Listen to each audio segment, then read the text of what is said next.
My name's Randall Hicks, and I live here in beautiful Redfield, North Carolina.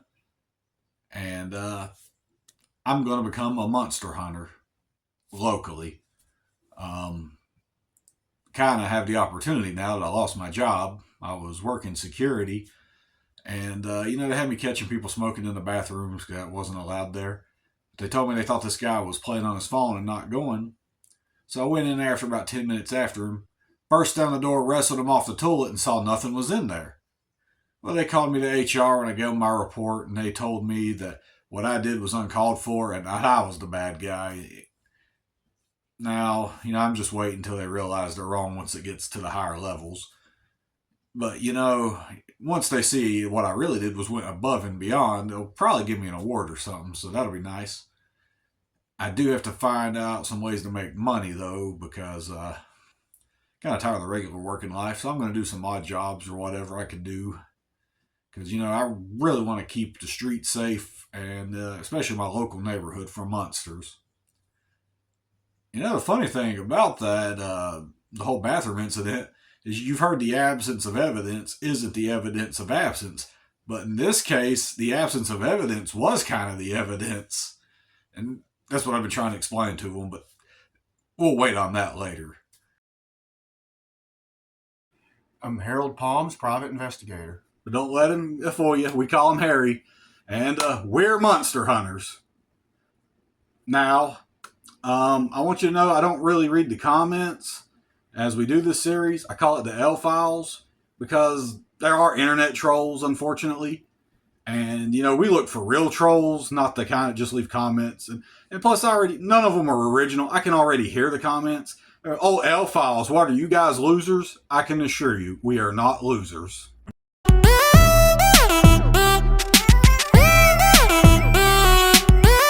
That was us trying to get into the mind of a monster, and I don't think I could be a zombie. I can't get the dance moves down. And what were you doing? I was really practicing my moves. Whenever I have to wrangle with the monster, I gotta really get in there and practice my technique, I told you this guy's going to bring a lot to this series. So I've been monster hunting for about a week now. Well, there was one time before this, but we'll get to that. I lost my job, and I decided I want to make the world a safer place, and hopefully some money will come out of doing that. Now, about you, you're not actually a private investigator yet, right? You're in training? Well, yes and no. I'm a self-proclaimed private investigator. Oh, good. You don't even have to get a license or anything. No, I don't even have to have a license to carry a gun. People keep telling me I need to, but what do they know? I got a gun. I need to buy one off you. There's no license for monster hunting. I checked at City Hall, and they laugh you out of the building, but we'll see who's laughing. We don't get no recognition. Like, think about it.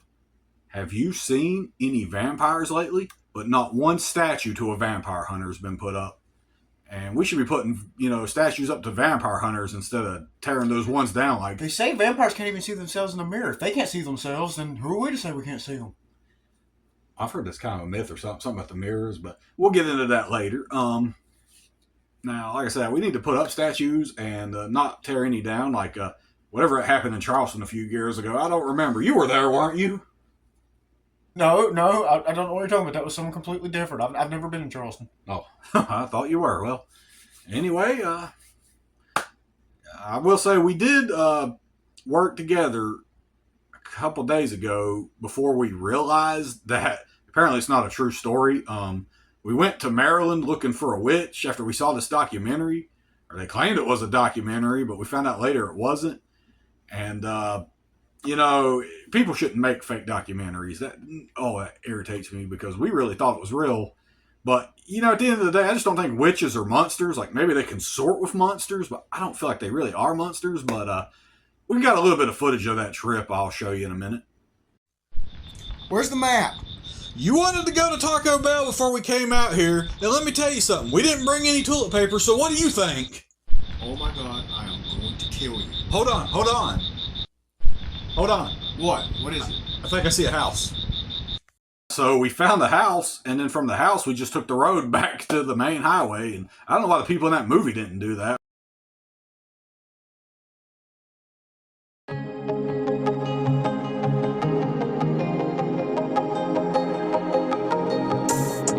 So what you've just seen is one of the many odd jobs I do. I can't work a normal, 40-hour, 60-hour work week because I got to be out there hunting monsters. And the owner at the factory, he don't like to pay somebody to sweep for a whole week. So that's just a waste of money to him. So I just pop in like every Friday, make $20 sweeping for about an hour or two. It's all about that work ethic. Hey, I'm just out in my shed. It's where I come to think. After that long 2-hour workday, I am famished. Like, I'm gonna need the whole weekend and the 4 days after to recover before I go back. But I'll try some other odd jobs so I'll find something hopefully pays a little more. It's really kind of hard because your money goes as soon as you get it. Like, I send a lot to those TV preachers because times are hard when God needs money. That's how bad things have gotten. I don't know, if this monster hunting thing doesn't work out, I don't think I can work a regular job, maybe, but I'm going to keep doing this odd job thing, but I do know I'm really good at golf, and I tell you, I went with some guys. I got the highest score of everybody on the course. They didn't even invite me back. They were so mad, just a bunch of sore losers, but my friend Thomas keeps saying that's not how golf's played, that the lowest score wins. I'm like, that don't make any sense. I've been to an arcade. I've seen the high score boards. It's like across the board on everything. Like, you get these idiots that don't know what they're talking about, and they're so frustrating to listen to. But, I'm just going to keep with local monster hunting, and I don't know if Discovery or somebody picks us up and we get to travel around the world, then I'll go globally. But if we all, locally hunt monsters, we should be able to worldwide keep it safe, because what's it saying? Think globally, act locally. See you next time.